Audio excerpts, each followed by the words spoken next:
ایک بہن نے پوچھا کہ کیا کوئی بیوی اپنے شوہر کی میت کو بوسہ دے سکتی ہے، جیسے پیشانی وغیرہ پہ بوسہ دے لینا یا چھو لینا،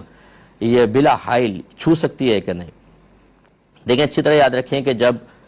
انتقال ہوتا ہے تو شوہر کے حق میں تو فوراً نکاح ختم ہو جاتا ہے، یعنی جیسے بیوی فوت ہو تو شوہر کے حق میں نکاح ختم ہے۔ اسی وجہ سے اگر اس کی پہلے 4 بیویاں تھیں، ایک فوت ہوئی تو یہ اسی وقت ہی چوتھا نکاح کر سکتا ہے۔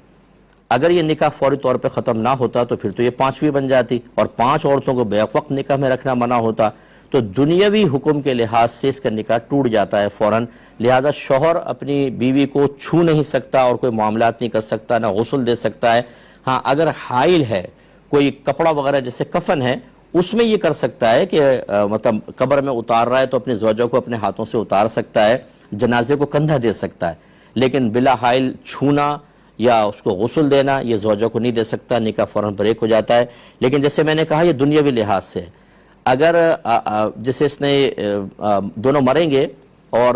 آخرت میں ہوں گے تو یہ میاں بیوی کی حیثیت سے اٹھیں گے، دنیاوی قانون کے اعتبار سے، دنیاوی احکام کے اعتبار سے شوہر کا نکاح فوراً ٹوٹتا ہے، لیکن بیوی کا نکاح فوری طور پہ نہیں ٹوٹتا۔ یہی وجہ ہے کہ اس کو عدت ہوتی ہے اور دوران عدت کسی سے نکاح نہیں کر سکتی، لہٰذا عورت اپنے شوہر کو چھو بھی سکتی ہے، اسے غسل بھی دے سکتی ہے۔ یاد رکھیں اگرچہ ہمارے یہاں رواج نہیں ہے، وہ دے سکتی ہے، تو اس کے لیے پھر یہ جیسے بہن نے پوچھا یہ پروسیس اس کے لیے بالکل جائز ہے۔ لیکن قربان جائے ہمارے گھر کے بڑوں کے، جن کو معذرت کے ساتھ ہر ایک کی بات نہیں کر رہا ہوں، لیکن جن کی کر رہا ہوں وہی برا مانیں گے بیچارے، دین کی ABC معلوم نہیں ہوتی، شوہر کو اس کمرے میں نہیں داخل ہونے دیتے جہاں زوجہ کا انتقال ہوا، جنازے میں کندھا نہیں دینے دیتے، قبر میں اتارے تو نہیں تمہاری بیوی نہیں رہی، حرام ہو گئے، پیچھڑ جاؤ پیچھڑ جاؤ۔ ارے بھائی آپ جو چیز حرام نہیں ہوئی اس کو حرام کر رہے ہیں۔ بروز قیامت دونوں میاں بیوی کے حیثیت سے اٹھیں گے تو دنیاوی کچھ احکام ہوتے ہیں، ایسے بیوی پہ اتنی پابندیاں لگا دی جاتی ہیں کہ وہ شوہر کو نہ دیکھ سکتی ہے، نہ کچھ چھو سکتی ہے، کچھ نہیں کر سکتی، حالانکہ اس کو تو ابھی نکاح بھی نہیں ٹوٹا، وہ تو چھو سکتی ہے، غسل تک دے سکتی ہے۔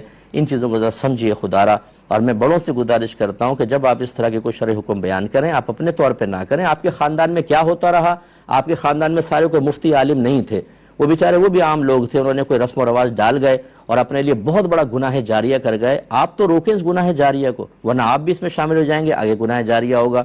ایسے کوئی بھی موقع ہے کسی اچھے مسلم مفتی صاحب سے رجوع کریں، ان سے پوچھیں کہ ہمیں کیا کرنا چاہیے کیا نہیں، آپ کو جواب ملے اس پر عمل کریں۔ ایک